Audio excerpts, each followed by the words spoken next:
Attention restaurant operators, get ready for the 29th Annual Menu Masters, the culinary event of the year happening May 16th at Morgan Manufacturing in Chicago. Presented by Nation's Restaurant News and sponsored by Ventura Foods, this premier gathering celebrates the industry's most iconic innovators and showcases the winners of the prestigious Menu Masters Awards. Plus, you don't want to miss the epic after party, where the vibe is cool, the music is hot, and this year's party swag is top-notch. Join fellow tastemakers and industry leaders for an unforgettable night of inspiration and connection. RSVP today at the link in our show notes. Early registration is strongly recommended as this event sells out every year. Burger King's listening tour could reverberate for years. Sibling brand Popeyes just turned in its worst quarter in almost 2 decades. And BJ's Restaurants is on a roll. Welcome to Restaurant Daily, your daily dose of the most important news in the industry from the editors of Restaurant Business and Nation's Restaurant News. I'm NRN Managing Editor Leanne Zitzmeister. And I'm RB Executive Editor Lisa Jennings. Tom Curtis has spent a lot of time on the phone recently. The president of Burger King talked with more than 1,500 customers after giving out his work number. Members of his team talked to another 7,000, and the company as a whole answered 64,000 phone calls or texts. For Burger King, which just reported a 5.8% same-store sales jump in the first quarter, the listening tour is part of a broad improvement effort that could reverberate through the chain for years. Sibling brand Popeyes, however, turned in its worst quarterly performance in nearly 20 years, reporting a negative 6.5% same-store sales in the first quarter, with system-wide sales down 3.9%. RBI CEO Josh Kobza said that the company is moving quickly to address the chain's recent issues, including a sharpened focus on operational improvements, a more consistent value offering, and prioritization of the core menu. The chain is in the process of upgrading its tenders, which should be system-wide by June. It has also beefed up its field support and general manager training efforts while leaning into its new $5 faves menu. Executives are optimistic that these changes will take hold and expect same-store sales to turn positive by the second half of this year. BJ's Restaurants is on a roll. The chain recorded its 7th straight quarter of same-store sales and traffic growth at 2.4% and 2.2% respectively.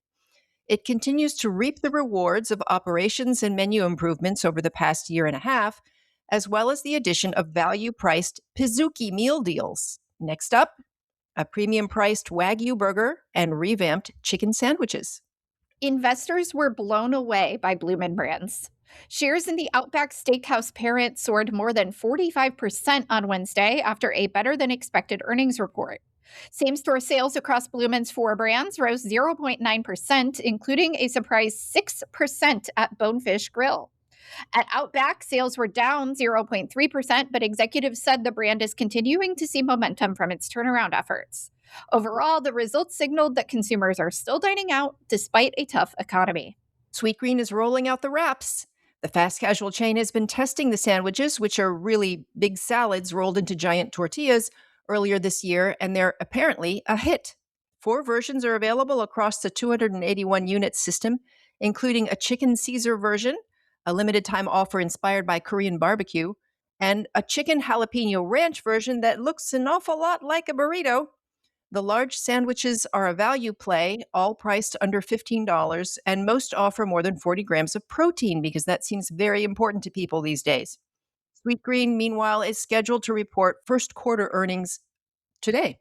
Mukfam, a modern Chinese restaurant in Denver, has a unique business model that ensures its hourly employees, as well as management, receive benefits including medical insurance and 401k matches while also doing brisk business. The key was weaving those benefits into the restaurant's original business model. The result is satisfied customers, happy guests, and plans for expansion. You can read more about it at nrn.com. And that should do it for Restaurant Daily. Listen to us every weekday wherever you get your podcasts. I'm Lisa Jennings. And I'm Leanne Zitzmeister. Make today a good one. Thank you for listening to today's episode of Restaurant Daily. Rate us on Apple Podcasts, Spotify, and subscribe. Attention restaurant operators, get ready for the 29th Annual Menu Masters, the culinary event of the year happening May 16th at Morgan Manufacturing in Chicago. Presented by Nation's Restaurant News and sponsored by Ventura Foods, this premier gathering celebrates the industry's most iconic innovators and showcases the winners of the prestigious Menu Masters Awards. Plus, you don't want to miss the epic after party, where the vibe is cool, the music is hot, and this year's party swag is top-notch. Join fellow tastemakers and industry leaders for an unforgettable night of inspiration and connection. RSVP today at the link in our show notes. Early registration is strongly recommended as this event sells out every year.